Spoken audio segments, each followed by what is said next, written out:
C'est quoi la société qu'on veut? Où voudrons-nous aller? Où aimerions-nous aller, hein? Ce sont les quelques questions auxquelles on va tenter de répondre au cours de débats. On est en train de passer dans la deuxième moitié de l'échiquier. C'est ce que j'appelle le scénario de la révolution technologique. Nous allons être obligés de prendre de plus en plus de risques pour la liberté d'expression.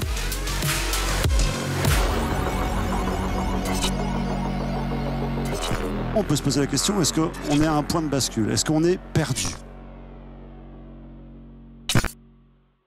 Je suis Matteo Barsullia, nous nous sommes déjà vus, j'ai rencontré, et je suis chercheur au CNRS, au Centre national de la recherche scientifique, au laboratoire Astroparticules et Cosmologie de Paris.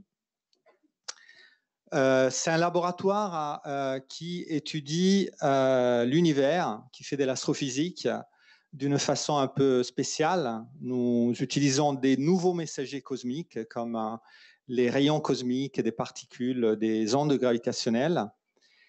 Et nous étudions les lois fondamentales de la nature en utilisant l'univers comme laboratoire. Donc, c'est un peu la particularité de notre laboratoire. Alors, à l'intérieur de ce laboratoire, il y a un centre qui s'appelle le PCCP, le Paris Center for Cosmological Physics, le centre de cosmologie physique de Paris, que je dirige avec ma collègue Giulia Vannoni, qui est quelque part là-haut. Et c'est un centre qui s'occupe surtout d'éducation, vulgarisation et réflexion sur la science et sur le rapport entre la science et la société. Et donc, dans ce contexte, quand les organisateurs du Festival des idées nous ont parlé de ce thème, donc réparer le futur, nous avons tout de suite pensé à la grande question, quel est le rôle de la science dans le futur et est-ce que la science peut réparer le futur? Et donc, nous avons commencé, Giulia et moi, nous avons commencé à imaginer une table ronde avec certain nombre d'experts de ces thèmes-là. Et très vite, nous nous sommes rendus compte que, puisque nous travaillons beaucoup avec les écoles, avec les lycées, les collèges, la meilleure façon, en tout cas, une façon originale et à notre avis, la meilleure façon d'aborder ces thèmes, c'était de faire parler les lycéens, directement les lycéens, c'est-à-dire des personnes qui sont particulièrement concernées par le thème de ce que ça va être le futur et qui ont, et dont, en tout cas, dont leur avis est particulièrement important. Donc, c'est comme ça que ce projet est né. Est né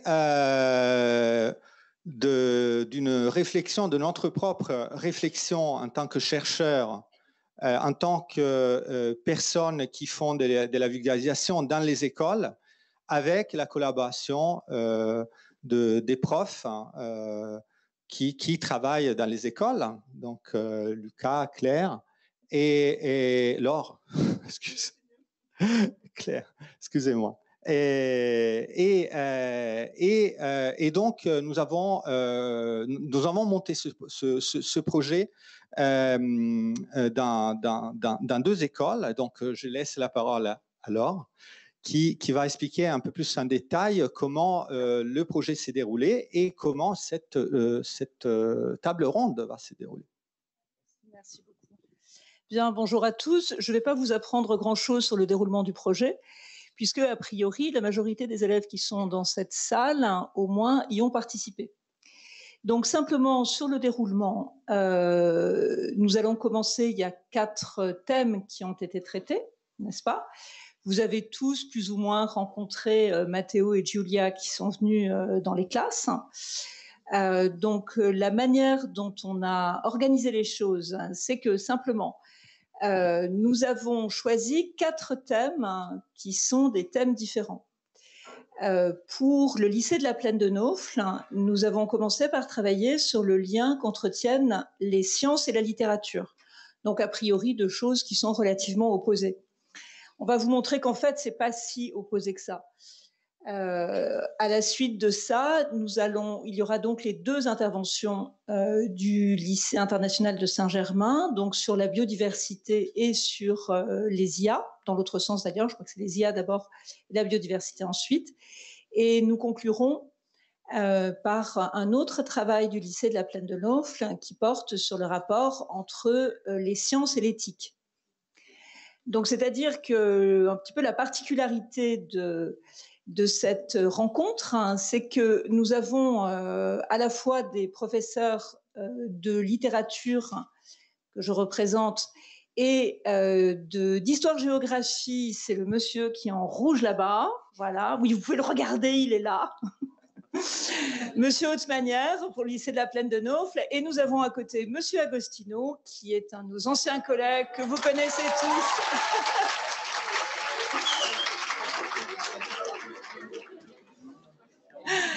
Et alors, derrière, mais je n'ai pas son nom, je suis absolument navrée, il y a également 2 autres professeurs que vous connaissez au lycée international qui sont de chez vous. Voilà, alors, monsieur...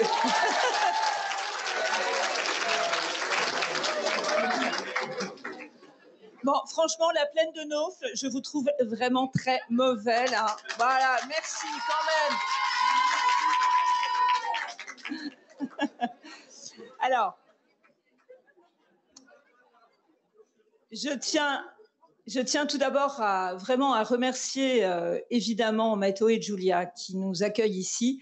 Autant vous dire que leur intervention sur les trous noirs, je l'ai trouvée particulièrement intéressante. Je ne suis pas sûre du tout d'avoir tout compris d'ailleurs, soyons bien clairs. Mais voilà, nous allons apporter un autre éclairage. Je tiens aussi beaucoup à remercier Monsieur Agostino, qui est un de nos anciens collègues, donc on se connaît très bien, tous les 3, qui nous a amenés dans cette galère, qui nous a fait tous transpirer comme des bêtes sur les 2 derniers mois. Voilà. Nous allons peut-être commencer ? Très bien. Donc, je vous propose déjà, s'il vous plaît, d'ouvrir le débat. Donc, vous avez compris aussi le fonctionnement. Je pense que ça, c'est clair pour vous. Après chaque exposé, il y a une question qui est posée et sur laquelle nous allons réfléchir ensemble. Et une fois que les 4 exposés seront passés, nous avons également une série d'autres questions à vous poser. D'accord ? Donc, je compte sur votre intelligence, votre jeunesse, votre réactivité, votre capacité à rebondir sur les sujets qui vous sont proposés. Très bien. Je vais commencer par passer la parole à Nimba, une de nos élèves, qui va donc vous présenter, Nimba, vous venez, s'il vous plaît, qui va donc vous présenter, en fait, le travail de sa classe sur sciences et littérature. Alors, vous avez mis le micro aussi ? Bonjour. Ah, ça va. La littérature et les sciences sont plus liées qu'on ne le pense. La science-fiction est un genre narratif qui invente des mondes, des sociétés, des êtres dans des espaces-temps futurs impliquant des sciences et des technologies. Quand on parle de science-fiction, on a du mal à imaginer que sous l'Antiquité déjà, il y avait des textes comme l'épopée de Gilgamesh ou encore les histoires vraies de Lucien de Salmossas. Pourtant, déjà l'imagination des hommes utilisait les rudiments de la technologie pour imaginer un futur. Le roman de Mary Shelley, Frankenstein, constitue un tournant dans le genre. Un scientifique crée un monstre qui se retourne contre lui. C'est la créature contre le créateur. Jules Verne, avec ses voyages extraordinaires, paraît bien gentil. Les inventions scientifiques qu'il projette sont au service de l'homme et se retournent rarement contre lui. La science-fiction ne se limite pas qu'à la littérature. Les cinémas et maintenant les séries se sont emparés de ce genre, de American Horror Show à Matrix en passant par Dune. La science-fiction se projette dans un futur qui nous apparaît comme étant plutôt inquiétant. Si on regarde l'histoire de ce genre, on se rend compte que le futur n'a pas toujours été imaginé de façon négative. Le genre de l'utopie, par exemple, tente d'imaginer un futur radieux, une société idéale, parfaite, opposée aux réalités dont elle souligne les défauts. Le mot a été inventé par Thomas More au tout début du XVIe siècle. L'étymologie du mot est d'ailleurs intéressante car elle signifie en grec « en aucun lieu ». C'est dans ce lieu qui n'existe pas que l'utopie se développe avec un gouvernement idéal, une société extraordinaire, peuplée d'individus heureux. Ce genre se développe à partir de la République de Platon, mais s'il existe toujours, on peut quand même dire qu'il se fait un peu rare. Il faut quand même citer une utopie qui intègre les sciences. Les 500 millions de l'abbé Gomme de Jules Verne, livre dans lequel est développée l'idée d'une ville fondée sur les principes scientifiques et nommée Franceville. Il faut cependant reconnaître que le genre qui se développe le plus est celui de la dystopie, c'est-à-dire un récit de fiction qui peut une société imaginaire dont la conception et la structure même empêchent ses membres d'atteindre le bonheur. Les exemples dans la littérature sont multiples. Citons juste deux qui utilisent les découvertes scientifiques de la pire des manières qu'ils soient. Regardons tout d'abord Fahrenheit 451 de Ray Bradbury.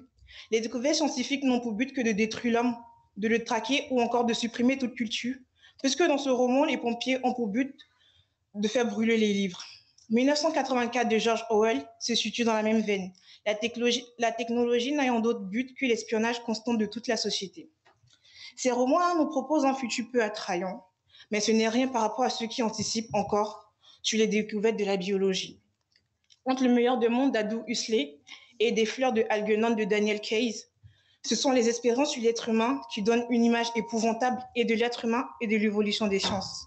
N'oublions pas La Servante et Carlac de Margaret Atwood, dans lequel les femmes ne sont plus que des machines à se reproduire.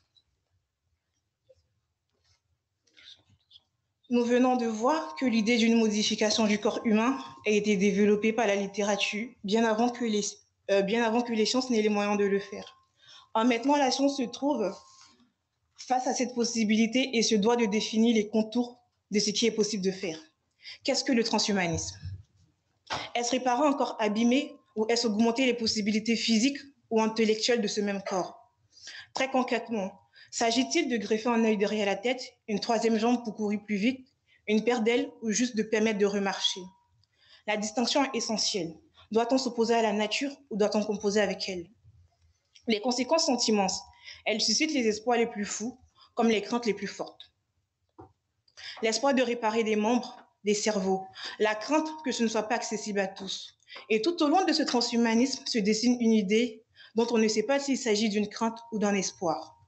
C'est l'immortalité, qui nourrit depuis l'Antiquité les tests, mais dont on n'arrive pas à savoir s'il faut la classer sous les grâces ou sous les malédictions.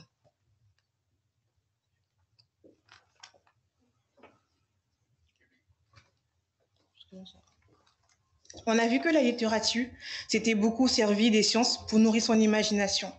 Mais notre siècle va prendre une nouvelle voie. C'est celle de la littérature au service de la technologie. L'idée est très récente en France. Constituer une équipe d'auteurs de littérature de science-fiction pour leur demander d'imaginer le futur dans ses aspects dystopiques. Quelles armes, quels conflits, quelles frontières? Le lien entre les deux disciplines qu'on a pour coutume d'opposer existe vraiment. L'équipe a pour nom la Red Team et ce n'est pas qu'un nom de code. Le 15 février dernier est paru au journal officiel une annonce, celle du recrutement d'auteurs de science-fiction pour aider l'armée à imaginer les menaces futures. Pour reprendre les thèmes d'Isaac Asimov dans le roman Fondation, les romanciers savent prévoir l'imprévisible et s'attendre à l'inattendu. Mais pour que cela fonctionne, il faut qu'il reste crédible et pour cela, le point de départ de ces informations doivent rester réels. Peut-être faudra-t-il un jour joindre à la Red Team une équipe composée d'autres... Peut-être qu'il faudra un jour joindre à la Red Team une équipe composée d'auteurs de romans policiers. Alors imaginons, la guerre est-elle une affaire trop sérieuse pour être confiée à des romanciers? Mais peut-être restera-t-il quelque chose de toutes ces fictions?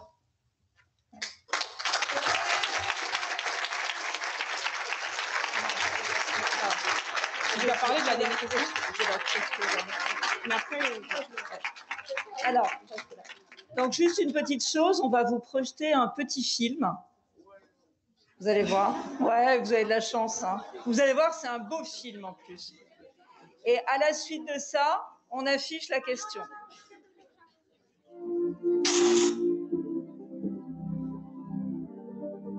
Voilà, on le remet.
Vas-y, remets-le en...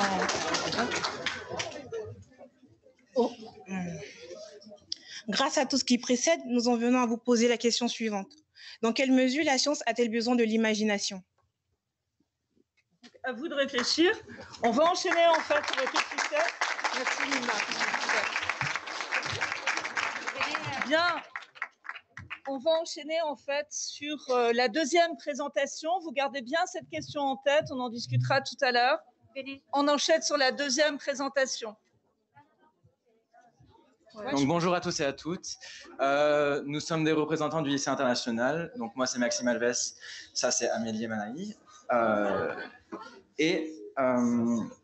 Nous avons réfléchi à une question de départ. L'intelligence artificielle et l'intelligence naturelle, quelle est la part de l'humain? Et donc, avec notre groupe, nous avons proposé une réponse à cette question. Ok, donc tout d'abord, on va poser la question, qu'est-ce que l'intelligence artificielle? Donc, on a toujours les idées perçues comme quoi l'intelligence artificielle, c'est des robots qui vont nous mener à l'extinction, alors qu'en fait, pas du tout, c'est déjà intégré dans notre monde de nos jours. Donc, en fait, selon l'encyclopédie de Larousse, l'intelligence artificielle, ça désigne l'ensemble de théories et de techniques mises en œuvre en vue de réaliser des machines capables de simuler l'intelligence humaine. Donc, cette définition, elle soulève notre problématique aujourd'hui. Donc, quelle est notre part en tant qu'humain dans le développement de l'intelligence artificielle?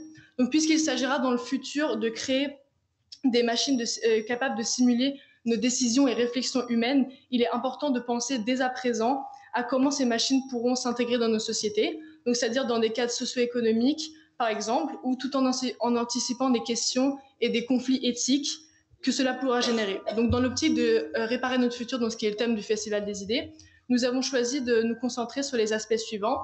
Donc, tout d'abord, on va parler de la question de l'éthique dans les décisions de la machine, puis on va parler du rapport de degré de confiance de l'algorithme et des conséquences juridiques de celui-ci. Et enfin, on va parler du rapport entre la machine et l'humain, et notamment en lien avec l'intelligence émotionnelle dont on va parler. Donc, avant tout d'abord de nous plonger dans ces réflexions, on va faire un point rapide sur ce qu'est l'intelligence artificielle en soi. Donc, depuis les travaux du mathématicien britannique et père de l'intelligence artificielle Alan Turing dans les années 1950, le développement technologique a permis de simuler l'intelligence humaine de façon de plus en plus précise. Alors, deux techniques existent qui sont les plus répandues de l'intelligence artificielle aujourd'hui. En premier, l'intelligence artificielle descendante, qui consiste à écrire un arbre décisionnel pour l'intelligence artificielle pour qu'elle le parcourt.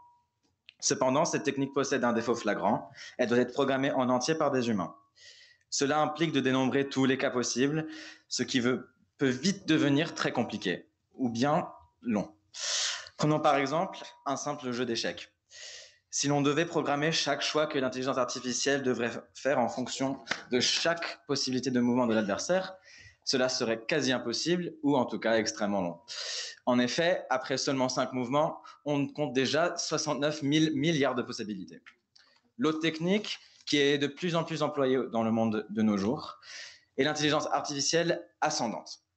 Cette technique consiste à entraîner la machine à prendre des décisions à travers d'un réseau neuronal qui va régler son fonctionnement sur la base d'un nombre important de répétitions de tests d'apprentissage.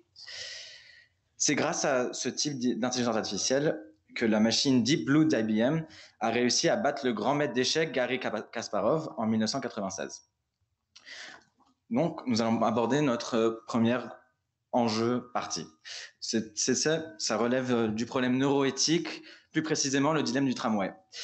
L'un des aspects qui nous a le plus fasciné au sujet de l'IA, ce sont les choix éthiques auxquels la machine pourrait être confrontée et leurs conséquences sur les vies humaines. Conséquences qui peuvent investir rapidement le champ juridique.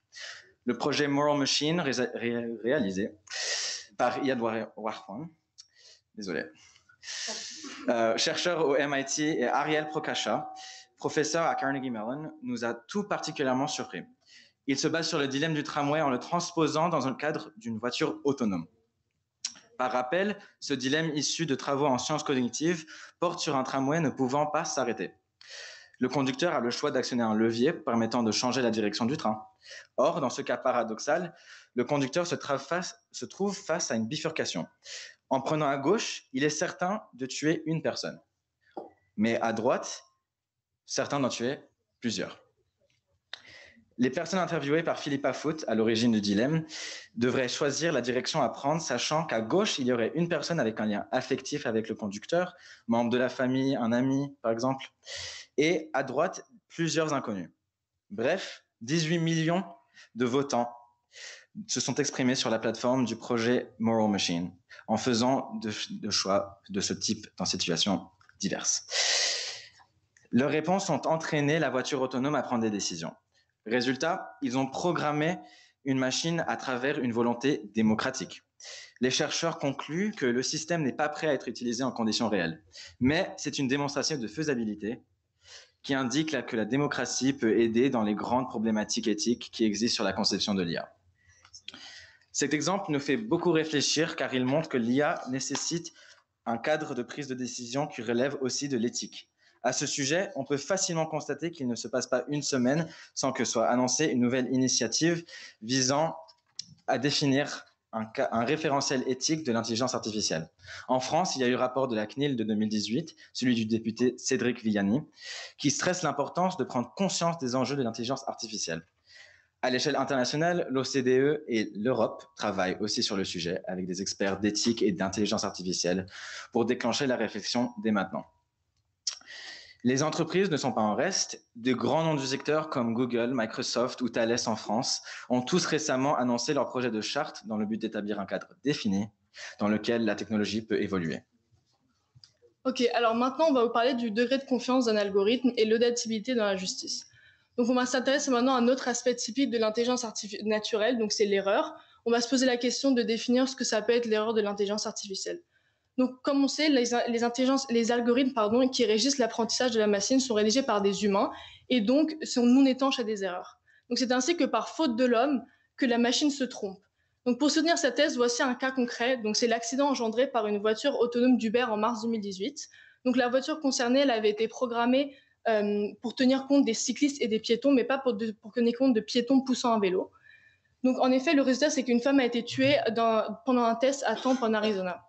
Programmée pour ne que prendre en compte des images, pour ne pas prendre en compte des images parasites ou autres cas de figure que celles du piéton ou du cycliste, la machine a parfaitement répondu aux consignes. En revanche, l'humain, lui, s'est trompé. L'humain aurait dû décrire toutes les situations possibles. L'IA n'a pas été défaillante, le programme a parfaitement fonctionné, a jugé l'expert Jean-Gabriel Ganassia. On voit bien qu'ici, le juridique envahit rapidement le domaine scientifique et nécessite de cadres nouveaux, des lois qui n'existent pas encore. Pour épauler la jurisprudence qui se forme, les travaux scientifiques vont de plus en plus loin. Une équipe de chercheurs du MIT s'est penchée sur une méthode de deep learning visant à entraîner les intelligences artificielles à reconnaître et signaler elles-mêmes leurs erreurs. Nous avons besoin non seulement d'avoir des modèles de haute performance, mais de comprendre quand on ne peut pas avoir confiance dans ces modèles, a expliqué Alexander Amini, ingénieur du MIT. Ok, alors maintenant on va parler des enjeux sociaux. Donc est-ce que si on va vers une société avec moins d'interactions en face à face? Donc en fait on a laissé ce dernier aspect en dernier parce qu'on veut parler de l'intelligence émotionnelle, donc qui fait partie de l'intelligence naturelle, qui est très importante pour nous. Donc alors que la question qui se pose, c'est est-ce que l'évolution de l'intelligence artificielle pourra et devra fournir à la machine une intelligence émotionnelle. Donc il faut savoir que notre cerveau il est hyper complexe et transposer ça dans une intelligence artificielle c'est super difficile. Et l'autre aspect qui nous différencie d'une machine, c'est en fait nos émotions, nos ressentiments. Donc ça s'appelle l'intelligence émotionnelle.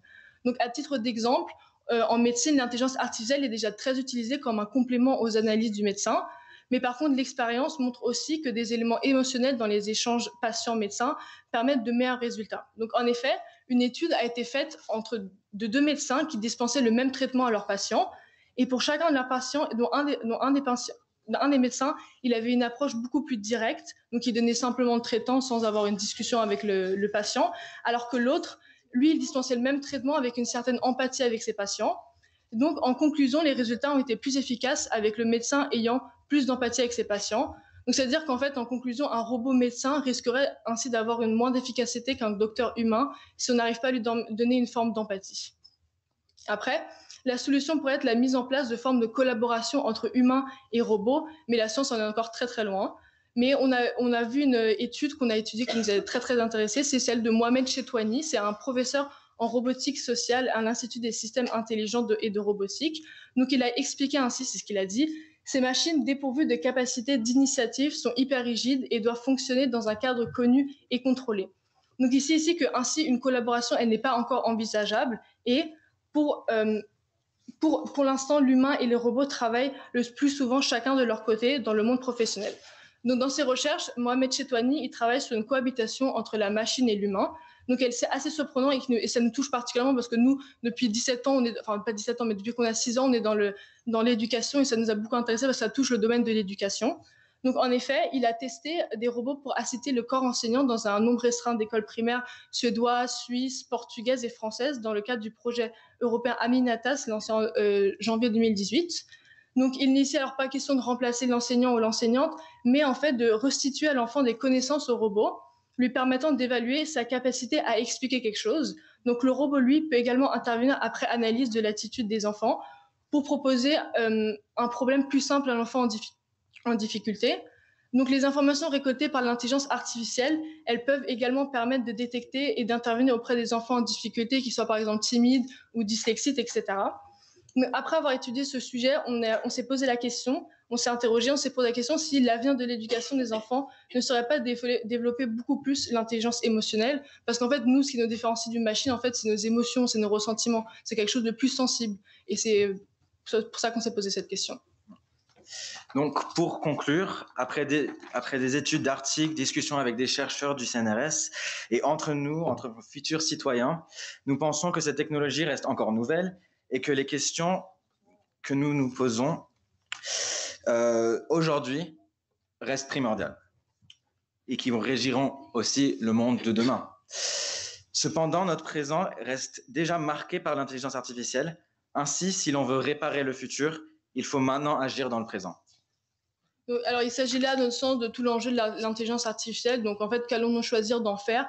Donc, nos décisions, dès maintenant, elles vont conditionner notre futur avec cette technologie qui pourra se révéler aussi utile que dangereuse ou à l'origine de conflits si elle n'est pas bien utilisée par les hommes. Donc, on a besoin d'un cadre défini, des règles préétablies, respectueuses de notre éthique et notre morale à nous, les hommes qu'on a déjà depuis longtemps, donc nos valeurs démocratiques, par exemple.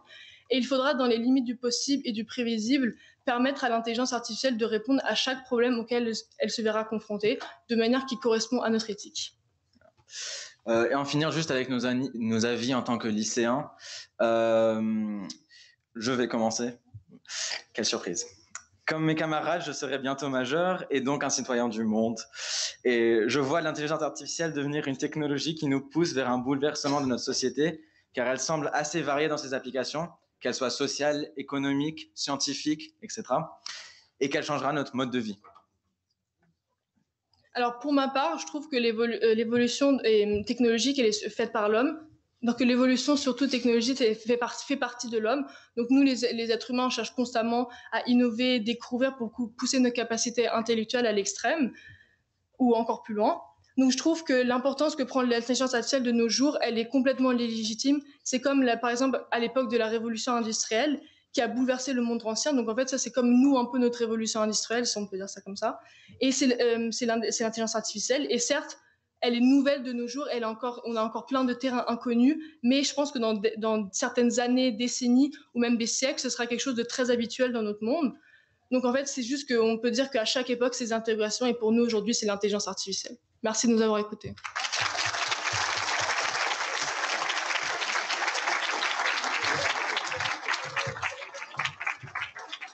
Venezia all'inizio.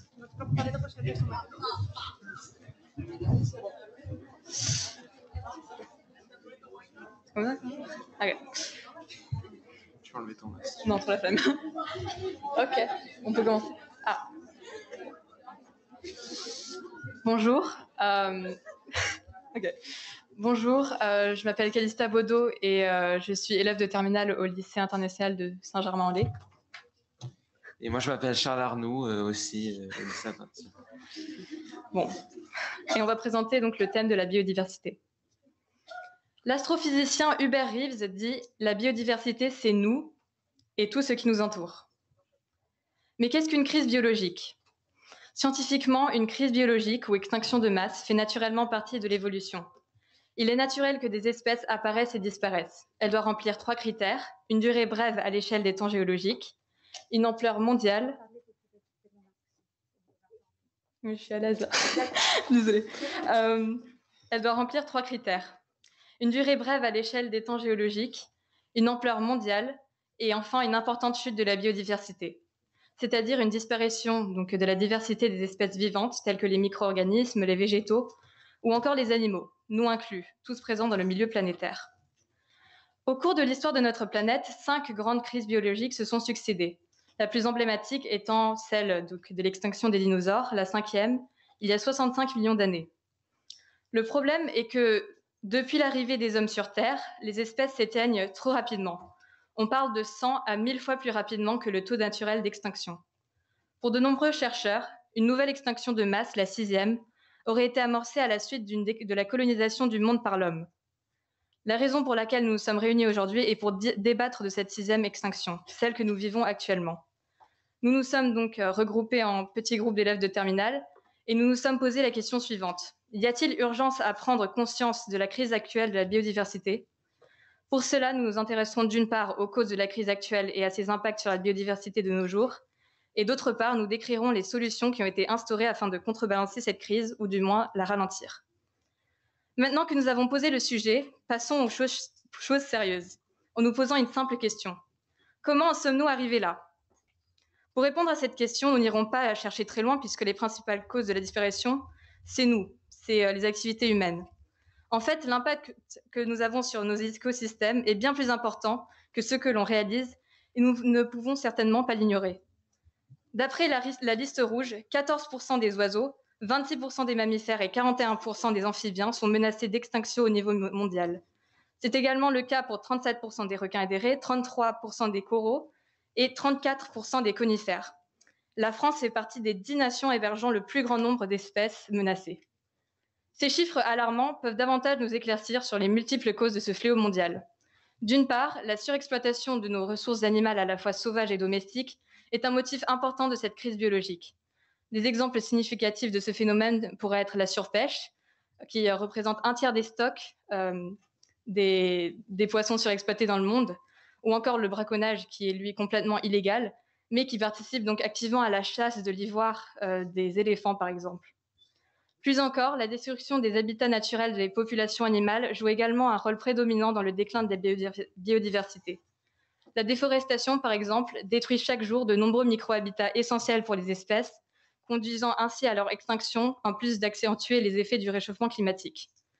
D'autre part, la pollution est aussi destructrice de la biodiversité. L'agriculture chimique est une des activités les plus polluantes. La production agricole s'en est remise à l'utilisation massive de pesticides, les OGM, et d'autres produits chimiques permettant d'exterminer des insectes ravageurs et d'exploiter au maximum leur terrain. Mais des fermes se retrouvent complètement dépourvues de micro-organismes dont elles ont absolument besoin, libérant une quantité gigantesque de dioxyde de carbone dans l'atmosphère de notre planète. Et bien sûr, il est indéniable que le réchauffement climatique a un impact direct sur le tarissement de la biodiversité. En fait, cette crise climatique et l'effondrement de la biodiversité sont interconnectés et s'influencent, se renforcent. Depuis la révolution industrielle, l'activité humaine, usant d'une énergie fossile pour ses besoins, libère une quantité démesurée de gaz à effet de serre, réchauffant ainsi l'atmosphère de notre planète. Ce réchauffement entraîne différents désastres. Le réchauffement et l'acidification des océans menacent les coraux. L'augmentation des sécheresses provoque des incendies de forêt comme aux États-Unis. Et l'intensification des tempêtes, mais aussi la fonte des glaces, à son tour engendre la montée des eaux, obligeant de nombre d'espèces à migrer ou à périr, un des exemples les plus connus étant l'ours polaire au Groenland. Ainsi, la 6e extinction massive n'est qu'une conséquence de tous ces agissements humains ayant engendré, au cours du temps, la crise biologique que nous vivons actuellement. Il est ainsi essentiel de prendre conscience de l'ensemble des causes de la crise actuelle, car nous parlons beaucoup du réchauffement climatique, qui est évidemment un phénomène alarmant, mais beaucoup d'autres facteurs affectent donc la crise de la biodiversité. La biodiversité est essentielle à la résilience des écosystèmes et elle est mise à notre disposition, notamment dans la sécurité alimentaire et la santé. C'est un patrimoine précieux qu'il faut préserver pour lui-même, mais aussi pour les services des écosystèmes dont dépendent les civilisations. Selon le journal Le Monde, la dégradation de la biodiversité ne laisse pas intactes les sociétés humaines. En effet, Robert Barbeau estime que quand il y a dégradation écologique, il y a dégradation économique et dégradation sociale. Ainsi, la nature, et plus particulièrement la biodiversité, nous rendent gratuitement de nombreux services et la dégrader détruit ses indispensables propriétés. En guise d'exemple, la qualité et la diversité de notre alimentation dépendent essentiellement de l'agriculture et de l'élevage. Plus nous polluons les sols, et plus nous maltraitons les animaux ou détruisons leur lieu de vie, et moins la qualité de notre alimentation sera bonne, et qui dit mauvaise alimentation, dit maladies plus fréquentes. Ainsi, le respect et la protection de la biodiversité sont intimement liés à notre existence et à notre bonne santé. La biodiversité n'est pas uniquement importante pour notre alimentation. L'homme nécessite également un approvisionnement en matières premières, telles que le bois, par exemple, qui est utilisé pour l'industrie, l'artisanat ou encore l'habitat, qui entraîne la destruction des forêts, ce qui est particulièrement nocif pour l'existence humaine.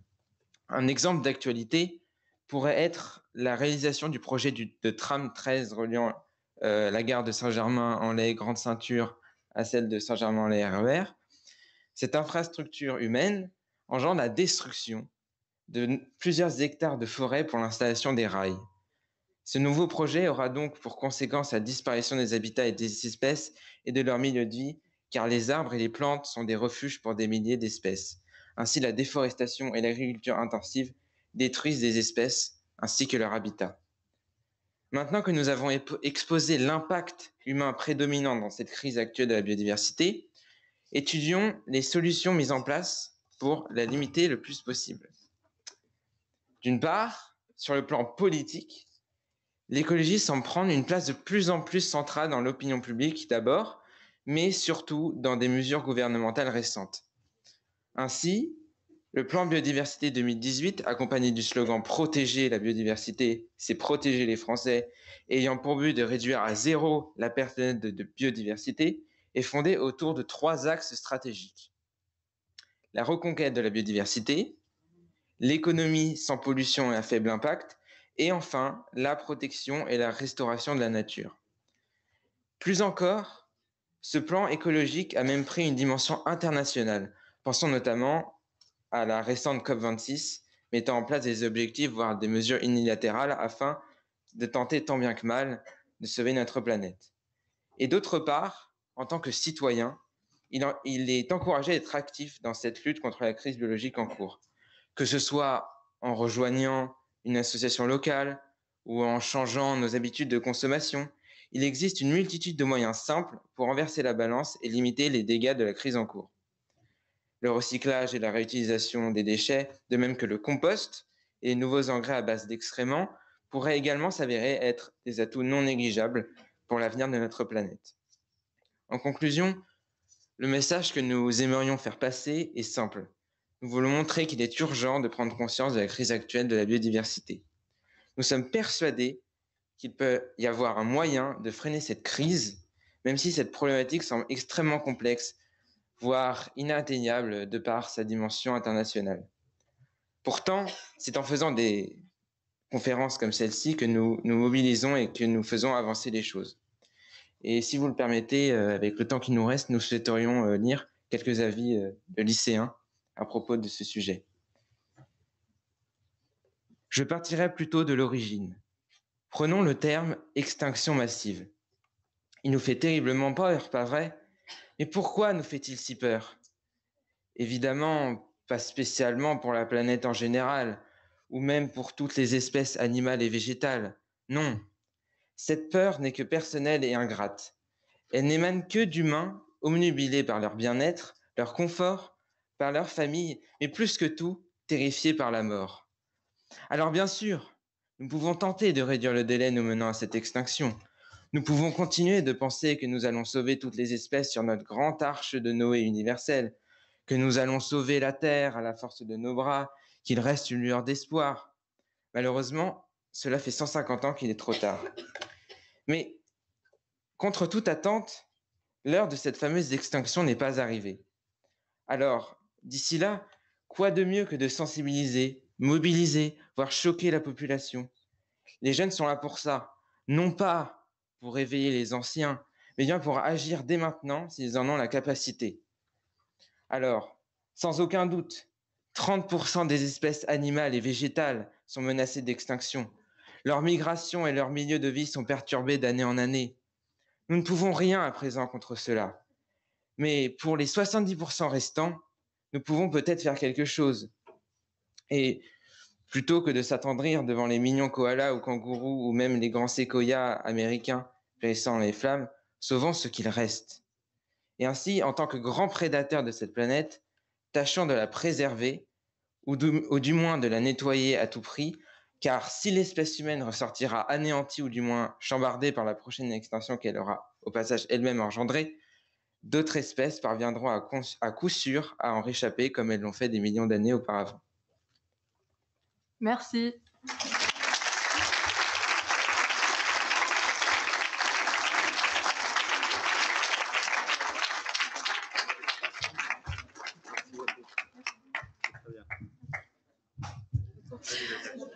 Bonjour, je m'appelle Najwa, je suis du lycée de la Plaine de Nau. Et moi, c'est Guillaume du lycée aussi de la Plaine de Nau. On va aujourd'hui vous présenter une éthique scientifique avec la question qu'on va d'abord se poser, doit-on faire confiance au progrès de la science? D'après Joliot-Curie, que vous connaissez sûrement, un scientifique, une crise de conscience s'est emparée du monde scientifique et chaque jour, nous pouvons voir s'affirmer davantage le sens de la responsabilité sociale du savant. C'est... comment dire? Pardon. C'est compliqué. Il a ensuite écrit pour un article sur la réaction en chaîne lors de la fission d'un atome d'uranium. Ça a été une très grosse responsabilité pour lui et aussi une très grosse controverse. Après cette erreur, il s'est posé beaucoup de questions et malgré les problèmes dont il prenait conscience, il y croyait toujours. Et cet article a mené, qui est une porte ouverte vers la bombe nucléaire, utilisée le 6 et le 9 août 1945. Après ça, plus personne ne croyait en la science, surtout pas au progrès. Et après 1945, après cet événement, plus aucune confiance de la part des citoyens. Bien sûr, la controverse n'a pas disparu et d'ailleurs, de nos jours, il y a de plus en plus de problèmes. Et dans la science, surtout au niveau des controverses, donc avec notre classe, nous avons beaucoup discuté du sujet, donc dans l'éthique et bioéthique. Je vais, moi, vous parler de la controverse de la GPA. Donc tout d'abord, une controverse, c'est une espèce de carte mentale, mais pour un débat. Elle permet d'illustrer le débat et pour avoir plus d'aspects. Alors, la GPA, le principe des mères porteuses, a causé énormément de soucis. Il y a plusieurs enjeux d'ailleurs. Donc, on peut dire que c'est une bonne chose, mais pas vraiment au niveau juridique surtout. Il y a tout d'abord l'enjeu social, dans l'administration aussi, parce que pas tout le monde peut se permettre de payer 150 000 € pour une mère porteuse. C'est compliqué. Et puis les mères porteuses sont un peu vues comme des esclaves. Mais il ne faut pas oublier le fait que ce soit des bénévoles. Il y a de très gros aussi problèmes pour ces mères on ne doit pas oublier le fait qu'elles doivent avant tout, ça lui porte énormément de préjudice, le fait de porter un enfant. Si elle tombe malade, qu'est-ce qu'on doit faire? Est-ce que la grossesse continue ou elle ne continue pas? Est-ce que malgré tout, cet enfant naît ou pas? Est-ce qu'elle a le droit d'avorter ou non? La GPA n'est pas autorisée partout, évidemment. En Angleterre, par exemple, la mère peut garder l'enfant. Mais en Grèce, l'enfant n'est pas forcément gardé par la mère. La mère peut décider d'avorter ou de garder l'enfant parce que, évidemment, elle ne veut pas être vue comme une marchandise. Elle ne veut pas être exploitée. Notre avis à nous serait plus pour qu'elle soit autorisée parce que oui, d'ailleurs, en France, la GPA n'est pas autorisée. Si on devait donner un avis concret, ce serait plus de rendre cette GPA gratuite ou au moins remboursée. Évidemment, avant de commencer toute chose, il faut d'abord que le couple soit en mesure de pouvoir élever l'enfant. Et tout d'abord, avec des lois concrètes, pouvoir mener un bon processus et plutôt clair. Par exemple, envisager de faire un livret de famille pour l'enfant conçu grâce à la GPA et le couple. Et puis voilà, je vais passer la parole à mon camarade qui a aussi une controverse, non bioéthique mais éthique. À mon tour de vous expliquer les armes autonomes. Comme ma camarade l'a dit, c'est un schéma de la controverse, donc ça permet vite fait, comme une carte mentale, de visualiser le débat. D'un premier côté, on a le côté des partisans qui sont les États-Unis, la Russie, l'Israël, la France. Avec la France qui, aujourd'hui, juridiquement, permet l'utilisation de ces armes, comme des drones, mais avec soit une intervention humaine raisonnable. Ensuite, on a aussi le Canada et l'Australie qui l'utilisent avec une certaine question éthique, sur une base éthique qui se sont définies. Donc, leurs arguments étaient que c'est une nouvelle technologie, donc premier servi, premier défendu. C'était leur intérêt à justement faire cette recherche pour qu'ils puissent se défendre et intervenir en cas si ils étaient attaqués par cette nouvelle technologie. Avec cette nouvelle technologie, ils peuvent aussi remplacer les humains. Donc, le déploiement de soldats dans d'autres pays peut être remplacé par des armes autonomes, de la robotique, des drones. C'est un autre argument aussi, notamment très militaire pour les États-Unis, qui certainement vont leur servir. Une solution qui est aussi beaucoup moins coûteuse que d'envoyer des soldats, utiliser des moyens de transport, tout ce qui est essence, matériel, munitions, ça peut être beaucoup plus simple de le faire avec des machines que fait par humain. Ensuite, du côté opposant, on a Stuart Russell, l'ONG Amnesty International et le Conseil d'Europe.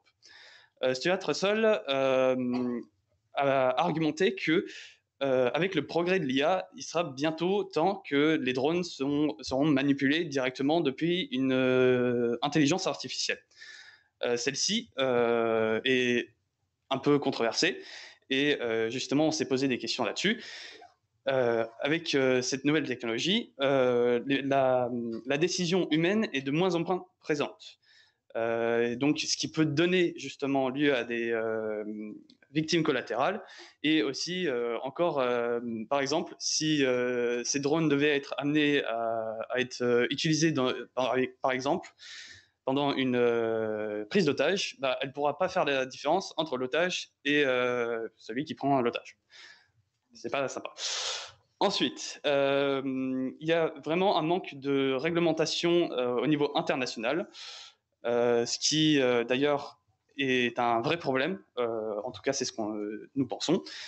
Celle-ci, elle a ces règles internationales, elles devraient justement exister parce que cette technologie est vraiment, elle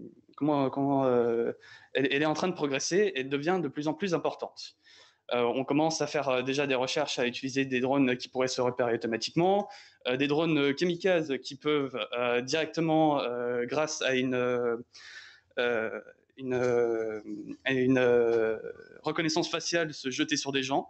Donc ça peut aussi donner lieu au terrorisme. Et c'est justement le prochain argument.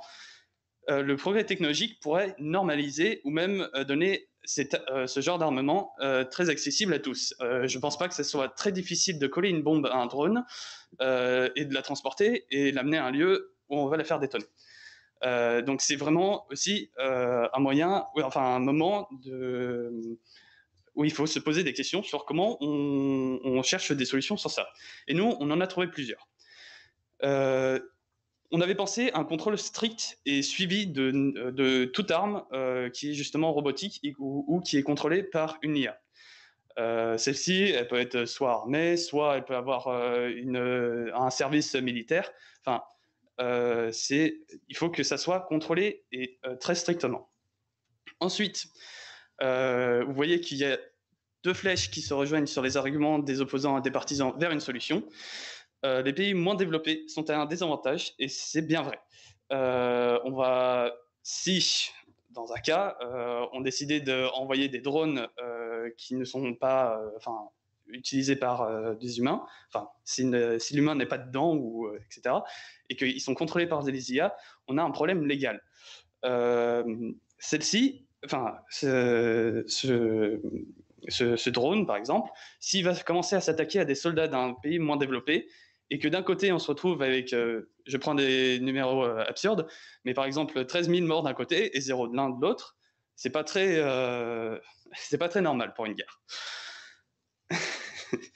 Donc, il faut absolument une solution obligatoire au niveau international. On ne peut pas avoir d'autres pays qui se disent ok, nous on autorise, par exemple la France elle les autorise, l'Espagne elle n'autorise pas. Ça peut donner des choses qui ne font au bout d'un moment plus de sens. Ensuite, donc ces deux controverses, en généralisant, elles sont complexes, mais on peut arriver à trouver des solutions. Elles ne sont pas non plus impossibles, elles sont envisageables. On a justement cherché à essayer de trouver des règles juridiques qui pourraient être appliquées. Mais c'est vrai que, par exemple, avec les drones, etc., si elles sont contrôlées par une intelligence artificielle, qui doit-on juger pour si elle avait fait une faute, s'il avait commis une faute? Donc, par exemple, doit-on justement juger le développeur? Doit-on juger celui qui a fabriqué le drone? Ça peut donner aussi d'autres problèmes, plein de problèmes juridiques. Voilà. Maintenant, on va vous laisser avec la question faut-il laisser la science aux scientifiques? Voilà. Merci de m'avoir écouté.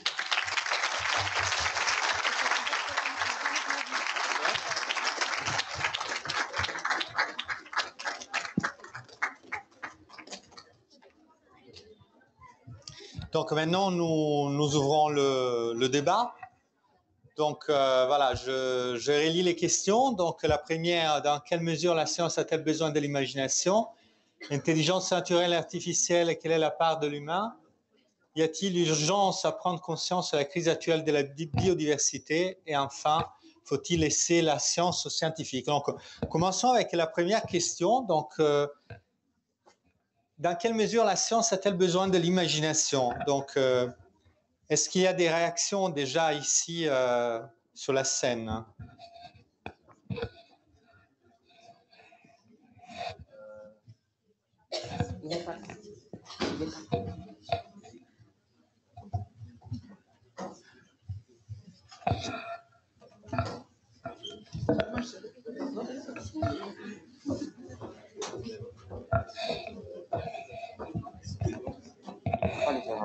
Et parmi le public, il y a des commentaires?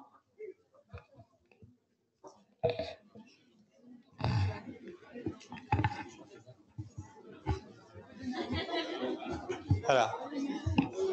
Un commentaire ici. Bonjour. Ok. Donc tout d'abord, je pensais que on voit deux termes un peu clés, la science et l'imagination. Ce que ça m'a déclenché un peu, c'était cette notion que sans l'imagination, la science n'aurait pas lieu. Comment peut-on avancer si l'on n'imagine pas un futur meilleur? Voilà. C'était ça un peu mon commentaire sur la question. Bon. Un exemple, par exemple, un exemple. Najwa me dit qu'il faut un exemple. Un exemple, par exemple, pour la découverte de ce qu'on appelle le insulin. C'est quelque chose, c'est un traitement pour les diabétiques. L'insuline. Okay. En fait, c'était à l'origine un chercheur qui voyait ces malades dans un hôpital qui attendaient leur mort. En fait, ils étaient en soins palliatifs et ils savaient qu'ils allaient mourir.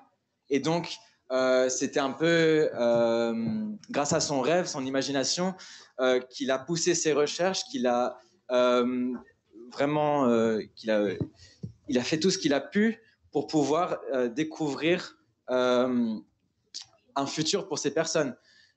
Et donc, sans son imagination, sans son rêve de soigner, la science qui est derrière l'insuline n'existerait pas. Et donc, c'est pour ça que la science a vraiment besoin de l'imagination. Plus que besoin, c'est essentiel.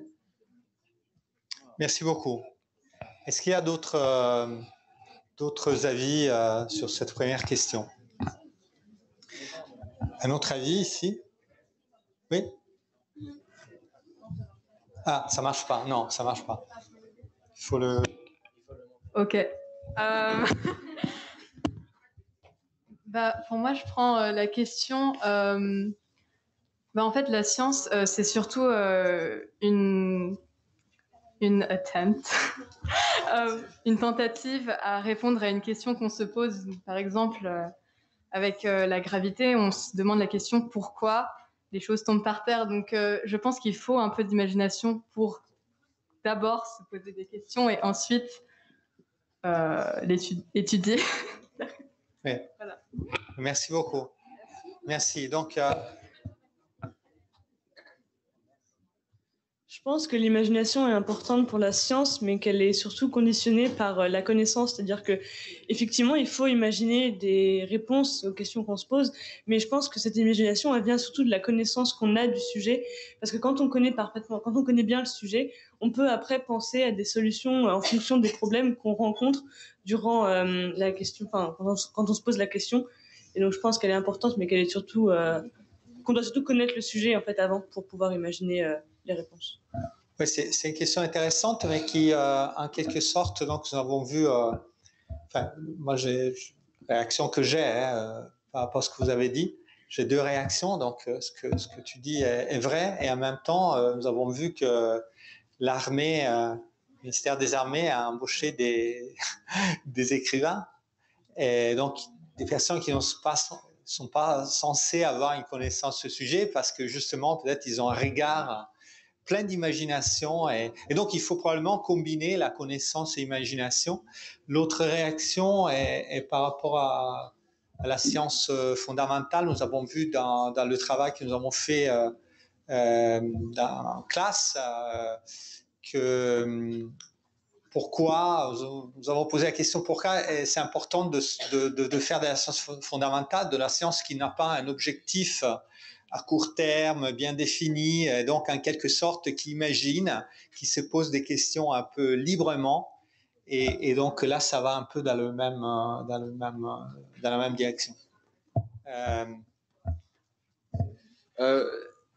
Vous voulez reprendre quelque chose que vous avez dit sur embaucher des écrivains dans l'armée pour qu'ils pensent à une des solutions que les scientifiques n'avaient pas considérées. Ça s'appelle un peu, je pense, le biais informatique. C'est en fait, en étant plongé dans un sujet, on commence à tous penser la même chose. Et donc, en faisant venir des écrivains et des personnes qui ne sont pas nécessairement plongées dans le sujet auquel on réfléchit, on peut considérer des nouveaux points de vue que la science elle-même ne considère pas. Donc, ça serait peut-être plus que l'imagination essentielle à la science, c'est plus une coexistence nécessaire entre la science et l'imagination qui travaillent ensemble pour pouvoir arriver aux découvertes scientifiques. Ouais, c'est très bien. Très juste. C'est pas essentiel, mais c'est très juste. C'est en tout cas, l'idée de ne pas séparer justement les deux. C'est ça la différence. Est-ce qu'un avis par le groupe qui a étudié plus en détail cette question? Je ne sais pas si ça fonctionne. Oui. Eh bien, moi, je pense qu'effectivement, la science a besoin d'imagination. Parce que je pense que l'imagination, en fait, est à la base de plusieurs innovations techniques. Quand on prend, par exemple, les smartphones, les moyens de transport, etc., on se dit, en fait, je pense que c'est des gens qui ont imaginé, en fait, des moyens pour améliorer une condition. Et c'est de là, en fait, et c'est à partir de ça qu'ils ont combiné peut-être, je crois, leurs connaissances pour qu'on ait les résultats qu'on a là maintenant. Du coup, je pense que l'imagination est une base solide, en fait, dans la science. Merci, Néba. Merci beaucoup. On veut passer à la deuxième question. On peut passer. Ah, il y a peut-être une dernière. Alors, je trouve que tout ce qui a été dit est très intéressant et de plus, c'est d'autant plus intéressant, sachant que la science, initialement, c'est la recherche et la façon de découvrir les mondes et les phénomènes qui nous entourent. Et je trouve que l'imagination, et bien plus que l'imagination, la créativité, doit avoir une grande place dans la science, car la science, ce n'est pas seulement une matière qu'on apprend à l'école, ce n'est pas seulement quelque chose d'ennuyeux, c'est quelque chose où il faut être audacieux, car on a pu le voir tout au long de l'histoire de la science, et notamment l'histoire des mathématiques. Tout ce qui est raisonnement, fondement, tout ce que nous connaissons de la science aujourd'hui, ce sont des personnes qui ont été audacieuses, qui ont été inventives, créatives et qui ont osé s'avancer. Et aujourd'hui, et que ce soit pour notre futur ou notre présent, la science doit être non seulement imaginative, mais créative. Et que l'audace que les personnes avant nous ont eue, c'est soit la même qu'aujourd'hui, et ce qui va contribuer à notre imagination et l'avancée de la science. Merci beaucoup. Merci. Alors, on va passer à la deuxième question. Je te laisse. Ça, c'est plutôt les autres.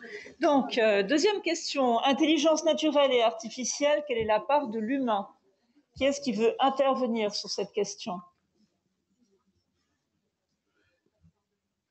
Ouh là là, mais ça a l'air de vous motiver. Je ne veux pas être désagréable, mais...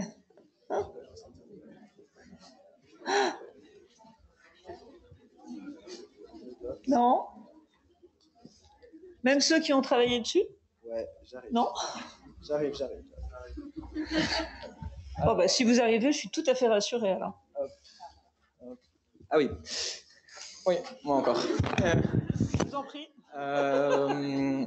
Donc, pour pouvoir réduire un peu notre travail à quelque chose qu'on pouvait présenter dans quelques minutes, on a dû couper beaucoup de parties qu'on avait trouvées très pertinentes. Par exemple, quelque chose qui était très intéressant pour nous, c'était la question de collecte et stockage de données pour entraîner les algorithmes de type ascendant que je vous ai décrit avant. Et en gros, pour que cette méthode ascendante marche, il faut une quantité vraiment astronomique de données collectées pour pouvoir que l'algorithme puisse être appliqué avec fiabilité. Et donc, se pose la question éthique, d'où viennent ces données? Et si elles traitent de quelque chose de sensible, est-ce qu'il n'y a pas les lois en place pour qu'on puisse régir un peu ce que les compagnies ont le droit de faire et pas de faire? Donc, qu'est-ce que vous en pensez?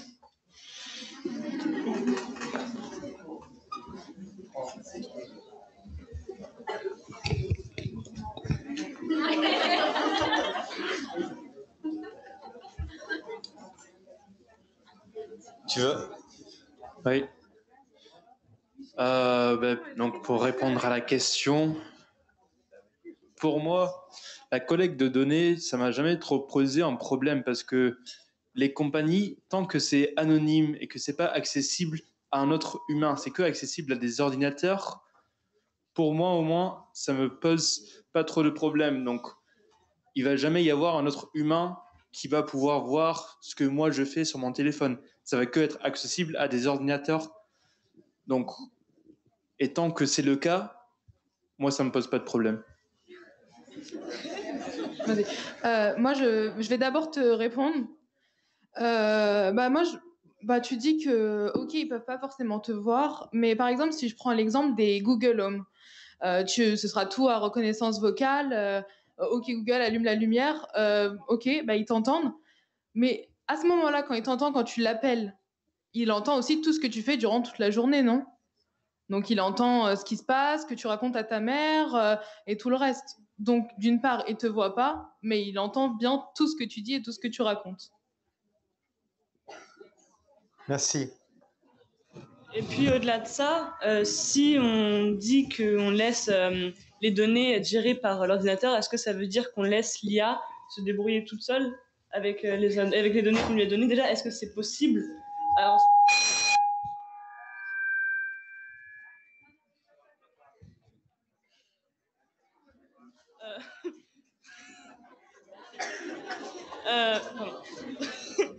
déjà, est-ce que c'est possible? Est-ce que c'est possible que l'intelligence artificielle se débrouille toute seule, déjà pour l'instant? Et ensuite, est-ce que c'est souhaitable? Est-ce que c'est souhaitable de laisser une intelligence artificielle se débrouiller seule et s'occuper des données qu'on lui donne? Mais après aussi, quand tu dis que ça ne te dérange pas, il y a quand même beaucoup de problèmes qui se posent quand on voit par exemple le gros drame qui s'est passé par exemple avec le Cambridge Analytica où il y a plein de données qui ont fuité, etc. et que ça a engendré un peu une perturbation dans l'élection présidentielle américaine et on voit que la fuite de données et le vol de données, ça va à des stades où ça met en cause l'élection de la plus grande puissance mondiale. C'est quand même un minimum grave le vol, qu'on te prenne tes données et justement accepter tout le temps les cookies. Faut pas prendre ça à la légère, quoi. Oui, je vais vous laisser avec du coup deux extensions. Ça serait numéro 1, au sujet de collecter cette quantité massive de données, il faut les stocker quelque part. Donc, des attaques, des cyberattaques qui visent ces données viennent dire que, en fait, tu dis que personne ne les voit, mais quand les données ne sont pas stockées de façon sécurisée, voilà. Fiable, sécurisée, du coup, des humains vont les voir et peuvent les utiliser à but malveillant. Deuxièmement, en ce qui concerne Google Home, avez-vous déjà parlé, par exemple, des nouvelles chaussures Nike qui sont sorties et quand vous êtes rentré chez vous, vous regardez la pub et elle sort sur votre téléphone, comment ils savent? Je vous laisse avec ça. Oui, ok. Donc il y avait beaucoup de choses qui étaient dites par rapport à moi. Donc, pour le Google Home, déjà, c'est vrai, ils nous entendent tout ce qu'ils nous disent, mais là encore, je crois, que ça reste anonyme. Il ne va pas y avoir quelqu'un à l'autre bout du Google Home qui écoute ma conversation avec ma mère. Ça va que passer par un ordinateur qui a entendu, qui a parlé de Nike, qui a fait le lien et qui m'a donné la pub, sans passer par un humain pour valider que j'ai bien parlé de Nike avec ma mère. Peut-être. Après, je me souviens. Pour le Cambridge Analytica, je me souviens. Moi, je ne connais pas assez sur ce sujet pour bien y répondre, mais je ne sais pas si c'était anonyme ou pas, ou est-ce qu'il y avait des prénoms qui étaient associés à ces bulletins, ou est-ce qu'il y avait... Oui. Ok. Alors, oui, la cybersécurité, là, c'est là d'où vient le problème, alors. Donc, ouais. Oui, disons qu'effectivement, tout n'est pas si simple que ça. Il y a de l'argent derrière aussi, hein, les données coûtent. Donc, il y a peut-être l'élève du STRAP qui voulait... On a une main ici au fond. Qui ça? Il y avait un commentaire. Ouais, voilà. Oui. Ok, je souhaitais juste souligner que même si les données, tu as l'impression que elles sont que vues par un, je suis ici, elles sont que vues par un ordinateur, au final, ces données, elles sont pas prises pour rien et elles sont exploitées par un humain. Donc même si les données elles-mêmes vont pas forcément être vues individuellement par un humain, elles vont être exploitées au final, pas forcément contre toi, mais pour un but lucratif, donc monétaire. Et ça peut très facilement se retourner contre toi. Donc même si les données ne sont pas vues individuellement et que ça peut rester anonyme, ça peut engendrer énormément de problèmes en fait. Et c'est comme on avait vu, j'avais vu un cas qui m'avait intéressé, c'était que par exemple si les assurances en fait avaient accès à toutes nos données, il y aurait des énormes soucis parce que dès qu'ils prendraient compte par exemple des informations au niveau de la santé, il y aurait des soucis d'assurance, des gens qui pourraient pas se faire assurer parce qu'en fait ils comprennent vis-à-vis de tes données, lui il va à l'hôpital toutes les semaines, peut-être qu'il a un problème. Bah, il vaut mieux que je l'assure pas ou alors à un prix différent. Et là, ça pose des vrais soucis où du coup, ceux qui ont le plus besoin, par exemple, d'une assurance pourraient ne pas en avoir. Ce qui est illégal. Hein. Il y a des lois qui encadrent ça. On n'a pas le droit de ne pas assurer une personne ou de ne pas donner de l'argent, prêter de l'argent, un prêt, en sachant les données médicales d'une personne. Normalement, c'est confidentiel et les banques doivent donner le prêt sans discrimination. Tu avais une question? Non.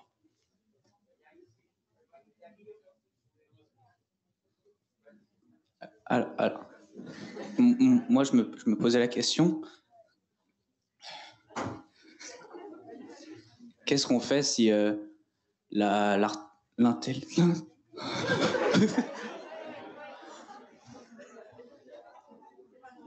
si l'intelligence artificielle, elle prend le contrôle. Si l'intelligence artificielle prend le contrôle, là. Oui, c'est ça. C'est une bonne question. Et je pense que c'est une question qui nous ramène un peu à la question qui est qui est affichée, donc, quelle est la part de l'humain?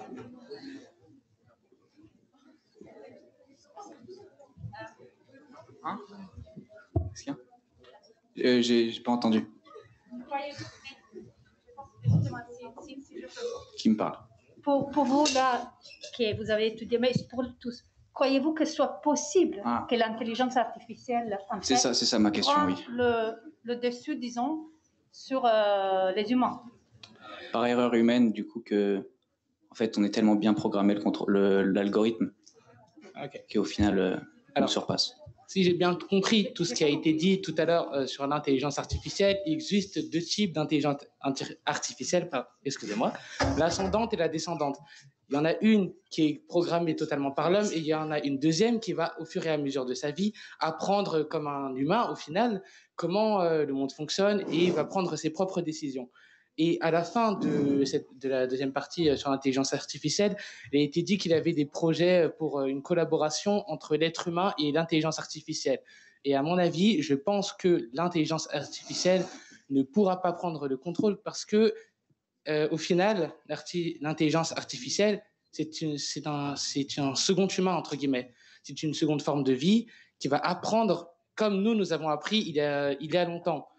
Et s'il y a un moment une collaboration entre humains et intelligence artificielle, ça veut dire que nous serons à un moment au même niveau. Et comme cela pourrait être dit, une collaboration, je pense que l'intelligence artificielle, au bout d'un moment, aura un but, qu'elle n'aura pas seulement pour essence d'exister pour exister, comme nous le sommes aujourd'hui. L'intelligence artificielle pourrait par exemple être un outil pour nous, une aide, comme vous l'avez évoqué tout à l'heure dans la médecine, avec l'exemple des 2 médecins, au niveau aussi des voitures autonomes, comme il a été évoqué plus tôt, de tout ce qui est train. Mais je pense qu'à l'avenir, nous aurons une vraie collaboration entre intelligence artificielle et notre réelle intelligence qui se compléteront au final. Nous aurons l'avis de l'intelligence artificielle qui pourront nous aiguiller, nous mener sur un début de réflexion, une piste, et ensuite, nous, avec notre intelligence émotionnelle, comme elle a été évoquée plus tôt, notre éthique que l'intelligence artificielle n'a pour l'instant pas, nous pourrons compléter ce que l'intelligence artificielle pourra nous apporter. Je pense du coup que c'est un échange, et même plus qu'un échange, un partage et une façon de cohabiter entre nous et de nous entraider, entre guillemets, dans un monde que nous partagerons au final. Merci beaucoup. Je pense qu'il faut passer... Moi, je voulais bien dire quelque chose aussi par rapport à ça. D'accord, parce qu'après, il faut passer à la dernière réaction et après, on passe à l'autre question. Hein. Par rapport à ce qu'il a dit, tu parlais d'un second humain, mais on sait que dans le passé, l'humain, il a été... comment dire, été déviant. Et que comment on sait que là, il ne pourrait pas faire la même chose avec nous? Ça veut dire quelque chose? Très bien. Merci beaucoup. Hein. Je crois que... D'accord. Non, mais tu as bien en deux de main. Tu as bien en deux de main. Ouais, vas-y. OK. Après, on passe aux prochaines questions. Alors, oui. Donc, Dylan, déjà, tu parles de l'IA comme si c'était une vraie personne, déjà. On en est très loin, je pense. Ensuite, tu parlais de... Pourquoi on en est très loin parce que, déjà, je pense que... ensuite, c'est pas... Alors, attendez. L'IA, elle est très loin de nous parce que je pense que elle vit dans un monde numérique. C'est-à-dire que la seule aspect qu'elle pourrait influencer, c'est tout ce qui se trouve dans le monde du numérique. Après, je ne dis pas qu'elle ne pourrait pas aussi influencer dans le monde du physique ou quoi, mais je pense que oui, l'IA va nous aider à un bout d'un moment, mais cette aide, où est-ce qu'elle s'arrête ? Parce que le moment où on remplace nos médecins par des IA qui connaissent toutes les maladies en même temps, qui savent tous les traitements qui savent, je ne sais pas, un jour peut-être, comme on voit avec les voitures Tesla, que notre secteur d'agriculture pourrait être remplacé par des robots autonomes qui savent conduire un tracteur, comment planter nos champs, comment irriguer, etc. En fait, ce qui pourrait arriver, c'est que cette aide vient en supplément de nous, et du coup, on se retrouverait aussi avec une perte de job, de métier, qui risque d'être anéanti par quelque chose qui sait le faire, sait comment le perfectionner, et donc juste établir toute une monarchie dessus. Après, qui dit aussi de remplacer des humains par des machines, des IA. C'est aussi un côté économique parce que ce sont des salariés qu'on supprime et qui sont remplacés par quelque chose qui a juste besoin d'énergie. Donc voilà, c'était juste mon affaire. Très bien, merci beaucoup. Donc voilà, je pense qu'il y a eu plusieurs aspects dans cette question. Je sens qu'il y a des craintes, le monde du travail, le monde de la vie privée et la question qu'est-ce qu'est vraiment un être humain, hein? Maintenant on passe au reste du vivant, je dirais. Donc pourquoi la biodiversité nous intéresse? Y a-t-il urgence à prendre conscience de la crise actuelle de la biodiversité? Est-ce que c'est quelque chose de vraiment fondamental et pourquoi? Alors, moi, je pense que l'urgence, elle est déjà entamée dans le sens où on a vu avec les zoonoses, donc les maladies qui peuvent se transmettre de l'animal à l'homme. Donc, avec la pandémie actuelle, on ne sait pas vraiment les sources de la maladie. Mais si on ne prend pas en main la sécurité agroalimentaire qui passe tout d'abord par notre approche déjà à la biodiversité, mais aussi à notre exploitation des ressources naturelles, donc l'eau, les arbres qui nous procurent de l'oxygène, etc., et aussi les ressources animales, on peut facilement dévier vers des catastrophes de santé et qui peut vraiment impacter notre vie quotidienne de manière beaucoup plus importante qu'elle n'est déjà aujourd'hui, avec l'exemple du Covid-19. Merci. Oui. Par rapport aux crises de santé, la biodiversité ne relève pas que des catastrophes de santé.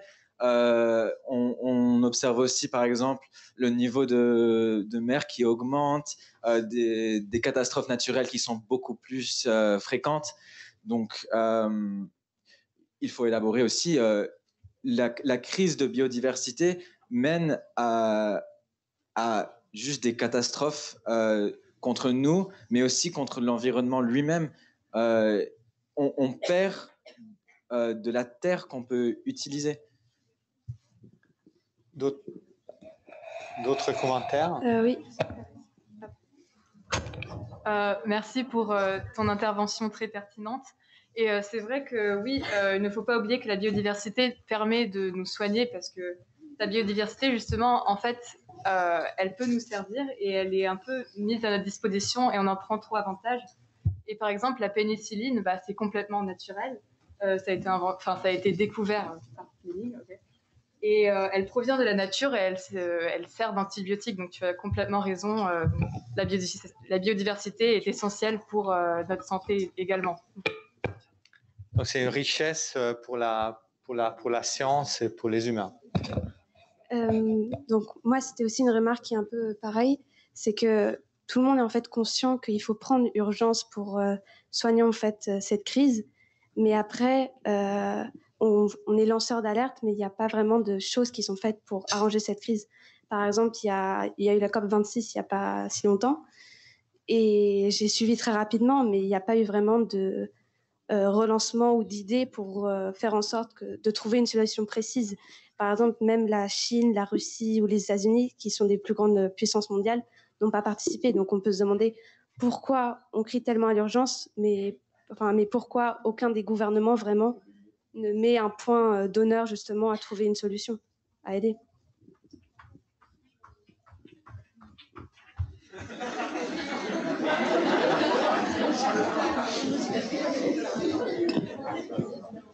Oui.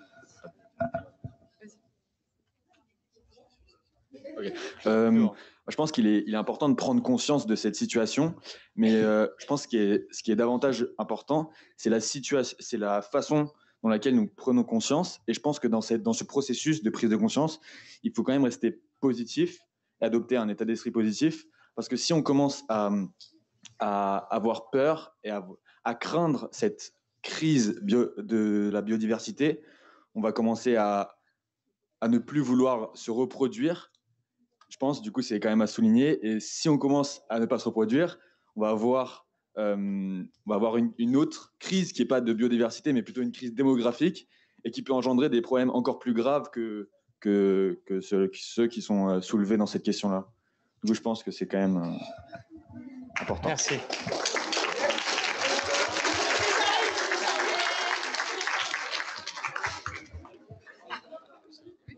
Il y avait d'autres...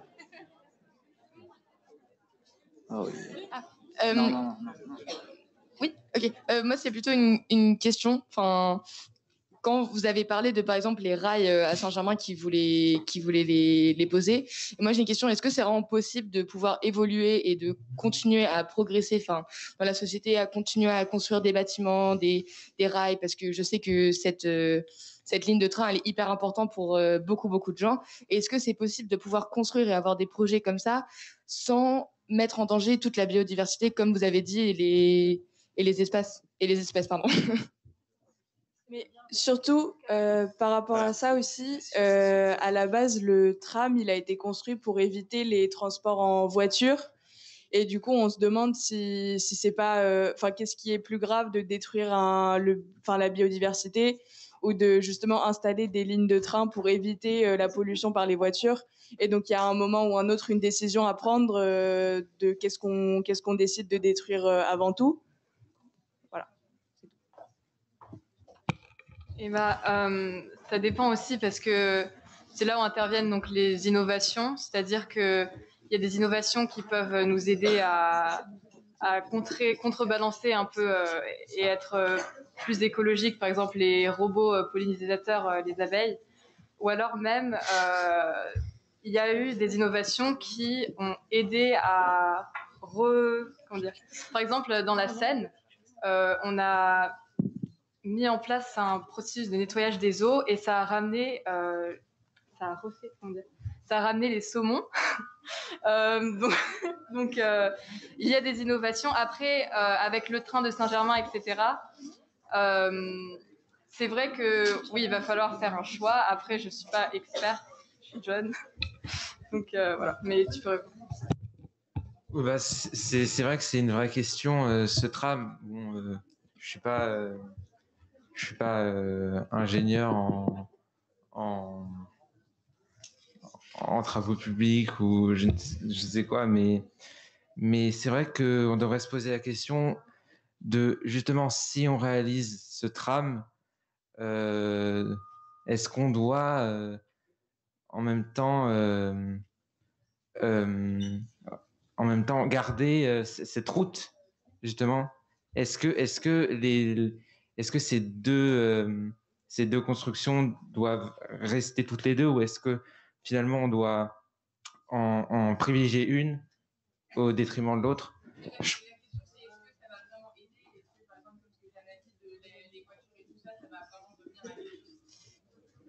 Je vais me permettre d'intervenir dans le débat parce que là, il me semble que vous êtes en train de tourner sur un débat qui concerne essentiellement Saint-Germain.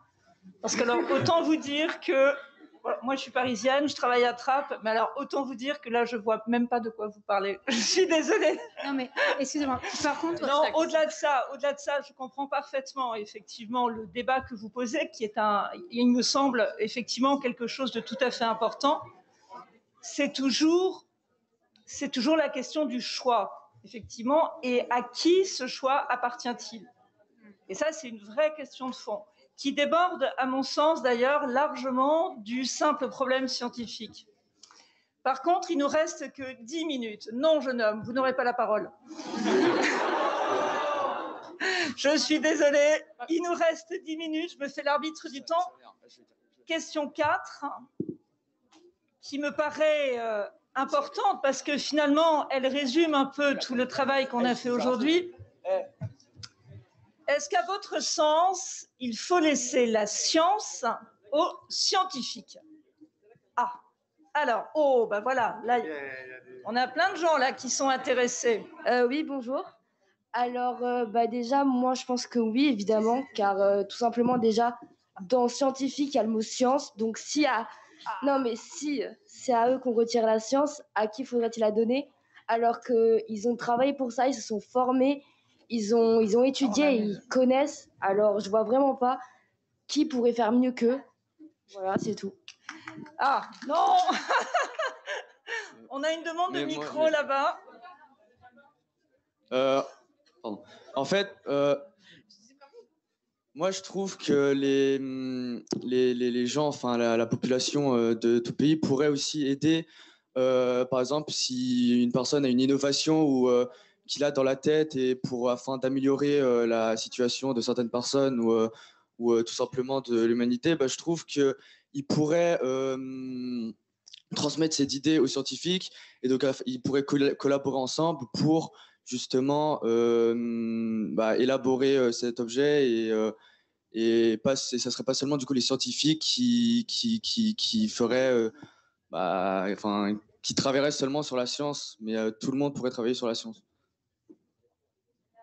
Merci beaucoup. Donc ça existe. Il y avait ici d'abord.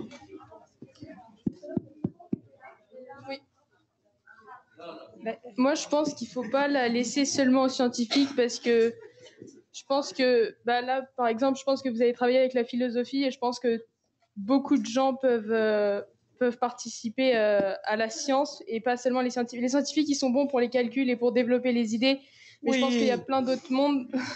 Je pense qu'il y a plein d'autres mondes qui pourraient donner leur imagination pour pouvoir permettre aux scientifiques d'avancer dans leur raisonnement mathématique. En tant que littéraire, je ne peux que vous approuver, bien entendu. Merci. On a une... Alors, il y a des avis des élèves de Trappes également. Ah.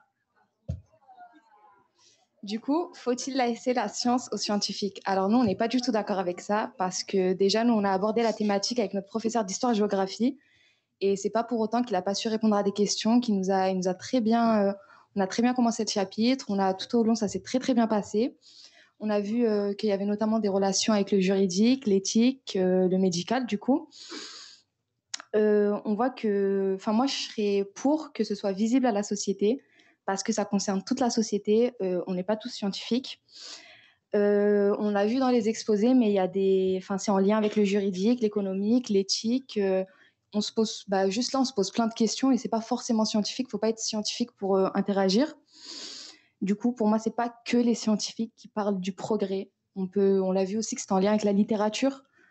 Donc voilà, moi je voulais juste dire ça et je vais passer la parole à ma copine Douaï.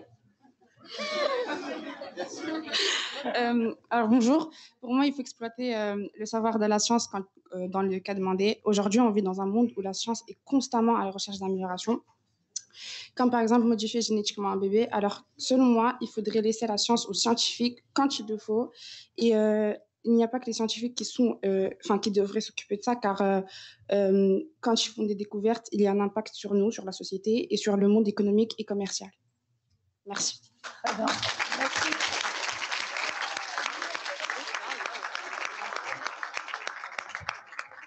Oui. Moi, je pensais que cette question, elle rebondissait vraiment avec la première question, celle avec l'imagination. Et personnellement, je pense que la science, elle appartient aux scientifiques qui l'ont étudiée, mais ils peuvent demander de l'aide ou s'approprier des domaines, des métiers qui ont des rapports avec l'imagination et la création. Par exemple, j'ai pensé à la série un peu obscure de Black Mirror, qui traite un peu du futur proche et en général, c'est péjoratif. Et aujourd'hui, on se rend compte que cette série, elle a quelques années même pas, et que beaucoup de choses qui se passent dans cette série commencent à devenir un peu réelles. Donc je pense que la part d'irrationnel qu'il y a dans les séries, dans les métiers d'imagination, elle peut être corrélée et utilisée dans le domaine scientifique. Oui, c'est bien. Oui, bravo, oui.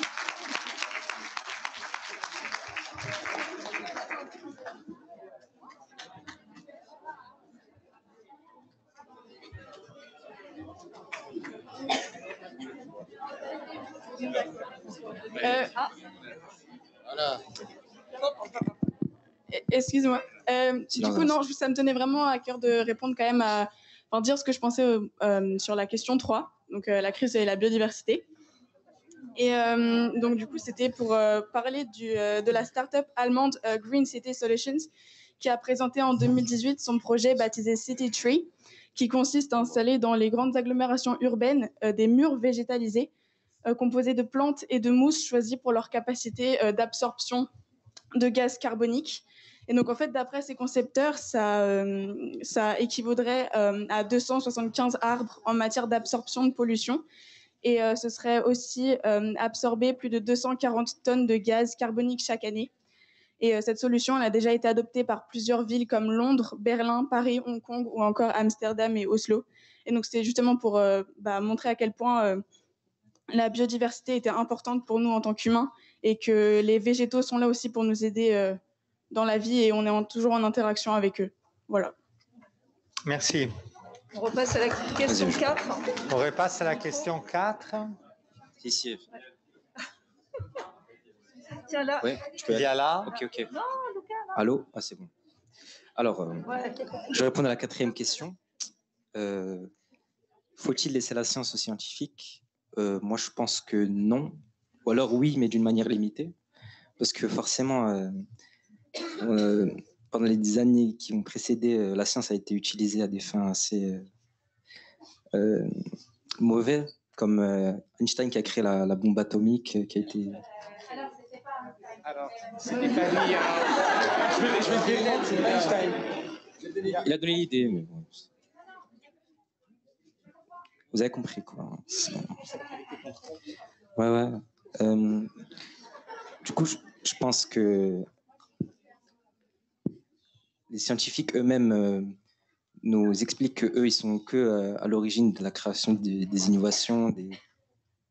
Et ils ont besoin d'une sorte d'assistance pour que leur innovation soit quand même approuvée par les États et utilisée à des fins qui ne sont pas mauvais. Voilà. Alors, je vais juste, merci beaucoup pour l'intervention. Juste une petite remarque, comme disait Julia. Donc Einstein n'a pas inventé la bombe atomique. Donc Einstein a fait des théories. Hein, et je pense qu'il n'est jamais rentré dans un laboratoire, Einstein. Il a travaillé juste avec son crayon. Mais c'est vrai que c'est des scientifiques qui ont créé la bombe atomique. Hein. Mais ce n'est pas Einstein. Alors, oui.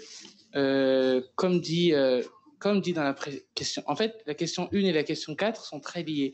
Parce que, en fait, la question 4 nous demande s'il faut laisser la science aux scientifiques. Bah, comme on l'a dit à la question 4, la question 1, pardonnez-moi, la science, c'est de la recherche, et en tant que scientifique, non, on n'est pas bon qu'à faire des calculs. Non, on est aussi bon à raisonner, mais malgré cela, je pense qu'il ne faut pas laisser exclusivement la science aux scientifiques.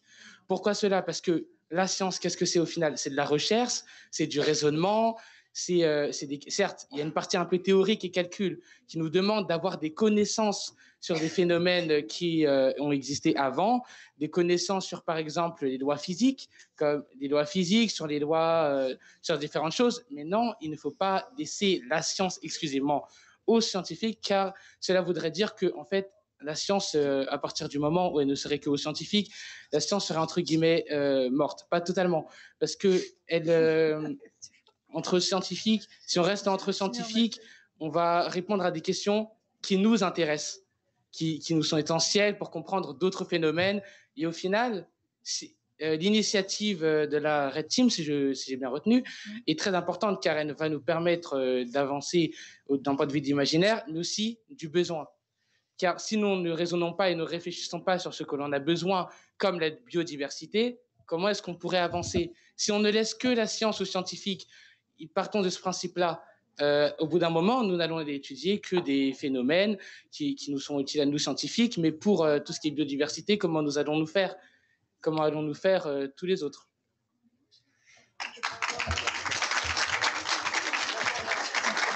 Alors, il est l'heure. Il est l'heure. Désolé. Stop. Une seconde. Non, attendez. Donc, on va laisser la parole pour la conclusion, donc Nicolas et Thomas. Oui. Alors, je voulais vous dire 2 mots de conclusion.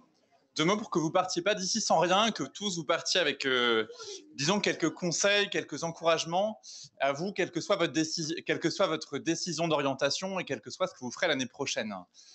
Je ne sais pas si vous connaissez une philosophe qui s'appelle Simone Weil, qu'à titre personnel j'apprécie beaucoup, qui, quand elle avait une trentaine d'années, c'est-à-dire à peine 10 de plus que vous, disait de façon extrêmement inquiète dans les années 1940, alors que la Seconde Guerre mondiale était bien entamée, que, alors ça va faire hurler les professeurs de mathématiques présents ici, l'argent, l'algèbre et le machinisme sont les 3 monstres du monde moderne. Vous voyez qu'elle inaugurait une période d'inquiétude, une période dans laquelle elle avait conscience en fait que la science non seulement pouvait changer le monde à une vitesse bien plus grande qu'auparavant et en même temps amener des inquiétudes et amener un lot d'embêtements bien plus grand aussi et peut-être plus grand encore que ce qui était présent avant. Ce qui m'a beaucoup frappé en vous écoutant, c'est que cette inquiétude face à la science, face au machinisme, face ce qu'elle appelait l'algèbre, c'est peut-être pas directement ce dont vous avez parlé, mais vous avez beaucoup parlé des algorithmes, en fait, qui sont une question qui est liée. Et finalement, vous partagez son inquiétude et vous voyez bien qu'on est tous embarqués dans le même bateau avec ces sciences, cette technique qui prend de plus en plus de place dans nos vies, au point d'inquiéter. Et vous avez parlé, voilà, à la fois, quand vous avez parlé de la biodiversité, des travaux qui sont dessus, des chiffres, des données. En parlant de littérature, tout à l'heure, Nimba nous parlait de Margaret Atwood, de la crainte dans La Servante écarlate que l'homme soit plus qu'une machine, réduite elle-même au statut de machine, en fait, dans ce monde de plus en plus déshumanisé. Et puis, ce qui m'a beaucoup frappé, pour autant, c'est que, en vous écoutant, j'ai aussi entendu beaucoup d'enthousiasme.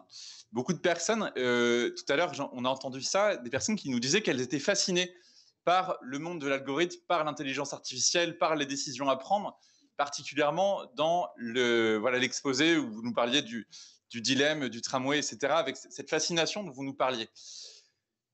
Alors, au final, qu'est-ce qu'il faut en penser?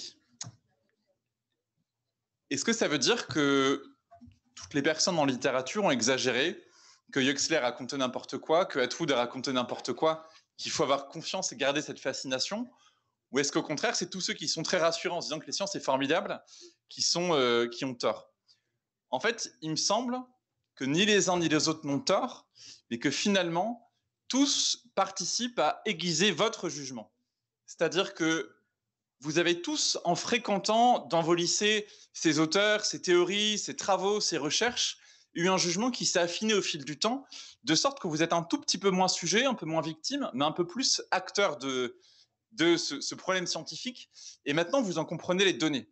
L'encouragement que je voudrais vous donner à tous, donc au lycée international et au lycée de la Plaine de Nauf, c'est de continuer à cultiver toutes ces lectures, tous ces travaux scientifiques. Ceux qui sont littéraires, continuez à lire aussi des sciences. Vous ne laissez pas dominer et comprenez que ce problème, c'est le vôtre et qu'il faut que vous soyez capable de le comprendre. Sinon, vous serez des personnes dominées dans ce monde et vous n'y pourrez plus rien. Et puis aux scientifiques, j'ai envie de dire, écoutez toutes les personnes qui ont travaillé sur la littérature, qui ont permis d'aiguiser le jugement des scientifiques, qui ont permis de leur faire prendre conscience des problèmes éthiques. Et finalement, on n'a pas d'autre choix, je pense, dans notre monde que d'avoir une éducation complète, une éducation unie. Sinon, on est tous foutus, mais vous ne l'êtes pas puisque vous étiez là aujourd'hui. Et voilà, à ce titre, je tiens vraiment à remercier toutes les personnes qui nous ont accueillis pour avoir permis de faire de la science un bien commun. Voilà. Merci.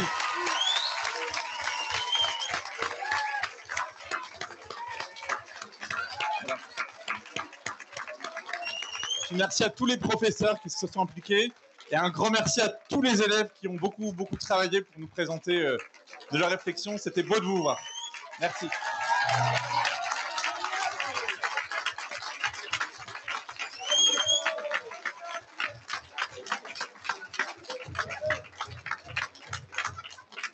Alors, comment vous dire, après un discours aussi inoubliable, que profond et beau, je ne me sens absolument pas de rebondir sur des concepts qui vont aller trop loin, parce qu'en fait, Nicolas dit tout ce que j'aurais bien aimé exprimer d'une façon parfaite.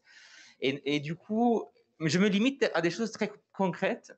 Je vous dis merci pour l'engagement que vous avez démontré pendant ces premiers mois. On ne se connaissait pas le 1er septembre, on s'est dit, vous allez aller à Paris. Quelqu'un m'a dit, monsieur, ça fait beaucoup quand même tout d'un coup le premier jour. Oui, ça fait beaucoup, vous avez beaucoup travaillé. Que ce soit les élèves de Trappes ou de Saint-Germain-en-Laye, cela montre que vous êtes curieux. On l'a ressenti et ça, c'est très beau. Et je pense qu'on a besoin de cette curiosité. En effet, on en a besoin au lycée, vous en aurez besoin à l'université, et c'est cette curiosité, avec les études que vous allez faire, qui va remplir ces idées qui sont des magnifiques boîtes colorées, qui n'attendent qu'à être remplies de notions, de concret, de connaissances, que vous allez acquérir dans cette année et les prochaines années, et que vous avez déjà acquis cette année. Petit mot de la fin, concret, de prof de terminale. Vous êtes beaucoup d'élèves de terminale, et bien là, vous avez fait un travail gigantesque sur votre baccalauréat. Vous avez travaillé à la fois la philosophie, vos spécialités, et vous avez travaillé le grand oral. Et je tiens à applaudir les élèves qui se sont produits sur scène, parce que la difficulté de parler devant un amphi de Descartes, quand même. Bravo.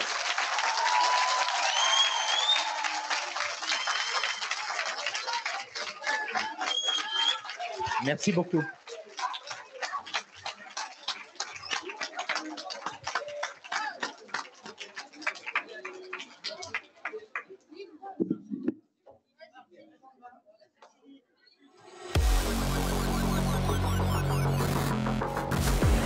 C'est quoi la société qu'on veut? Où voulons-nous aller? Où aimerions-nous aller, hein? Ce sont les quelques questions auxquelles on va tenter de répondre au cours de débat. On est en train de passer dans la deuxième moitié de l'échiquier. C'est ce que j'appelle le scénario de la révolution technologique. Nous allons être obligés de prendre de plus en plus de risques pour la liberté d'expression.